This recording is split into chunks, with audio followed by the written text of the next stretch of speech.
Bonsoir, aujourd'hui on reçoit le président de Amiens Métropole qui est ici, qui est convié à la remise des prix des 50 ans de l'immigration capverdienne en France. Alors, qu'est-ce que vous pensez de l'immigration capverdienne ici à Amiens ? C'est un exemple pour moi. C'est ce que je dis toujours.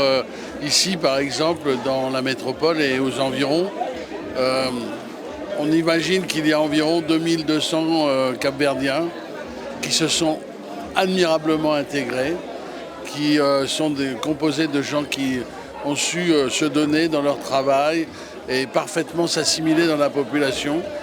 Nous n'avons jamais eu le moindre souci avec cette population et c'est la raison pour laquelle on a souhaité mener une politique de coopération internationale avec votre pays. Justement, est-ce que vous pouvez nous dire deux mots sur la coopération qui est en cours et les coopérations passées, parce que je sais qu'il y a eu des projets accomplis ensemble. Alors nous en sommes au stade où nous terminons une première phase, en tout cas on espère que ce sera la première, concernant l'apport de l'eau. Tout simplement, nous avons travaillé avec notre agence de l'eau Artois Picardie et surtout avec l'Agence française de développement pour monter un projet qui a permis de lever plus de 400 000 euros à destination d'opérations d'approvisionnement en eau potable. J'étais moi-même allé il y a maintenant 5 ans ou 6 ans mettre des branchements en route. C'était très émouvant d'ailleurs de voir ce que ça produisait chez les gens qui n'avaient jamais eu l'eau courante dans leur habitation. Nous avons aussi travaillé avec l'association ici que préside Simon pour faire en sorte d'aider au niveau éducation en envoyant des containers de matériel venant de notre agglomération. Nous avons tous les ans depuis 3 ans maintenant une délégation de professeurs de médecine du CHU d'Amiens qui vont au Cap-Vert et qui font des opérations auprès des Capverdiens qui ont besoin de se faire soigner sur certains sujets. Et puis à chaque fois que l'on peut, eh bien évidemment, on achemine au Cap-Vert du matériel.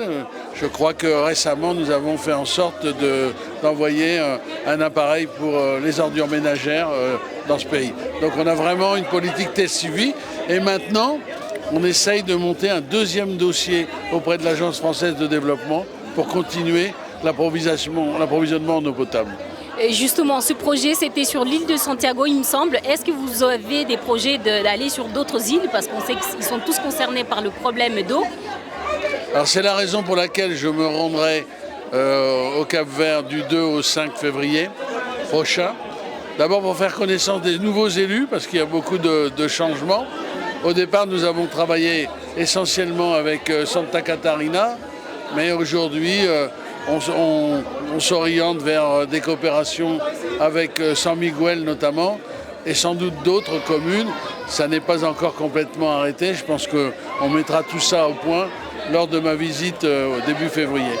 D'accord, donc d'après ce qu'on comprend, c'est que c'est dû au fait que la population capverdienne, la diaspora, est bien intégrée ici, qu'elle se comporte entre guillemets bien et que ça donne envie de travailler avec les Capverdiens, n'est-ce pas? Pour être allé déjà 2 fois au Cap-Vert, je suis convaincu que votre pays va progresser. Il a des sites magnifiques pour le tourisme.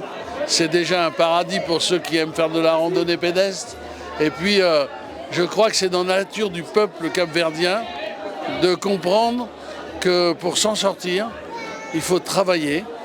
Et quand je vois par exemple les jeunes Capverdiens dans leur établissement scolaire, comme la dernière fois où j'y suis allé, je m'aperçois que même à ce niveau-là, ils ont compris qu'il y avait une possibilité de progresser énormément par le travail. On a envoyé une classe de lycéens d'Amiens il y a 3 ou 4 ans au Cap-Vert. J'espère que cette année, on va pouvoir faire le retour et de jeunes Capverdiens seront à Amiens en 2025. C'est très bien. Et quand c'est comme ça, est-ce que vous avez des problèmes par rapport aux barrières de la langue? Parce que là, si c'est des Capverdiens qui viennent, ils ne parlent pas forcément français. Ça se passe comment dans ce cas-là? Ah, c'est peut-être quelquefois un peu compliqué, c'est vrai. Mais je crois qu'on se comprend bien et puis ils font beaucoup d'efforts. Et puis on a aussi autour de nous des gens de l'association locale d'Amiens qui, eux, évidemment, parlent naturellement capverdien et qui traduisent.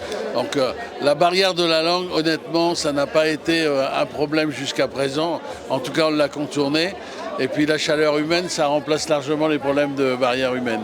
Sur ces belles paroles, on vous remercie, Monsieur le Président. Merci à vous. Et pour le Cap-Vert, on vous souhaite bonne chance et bonne coopération là-bas. Merci.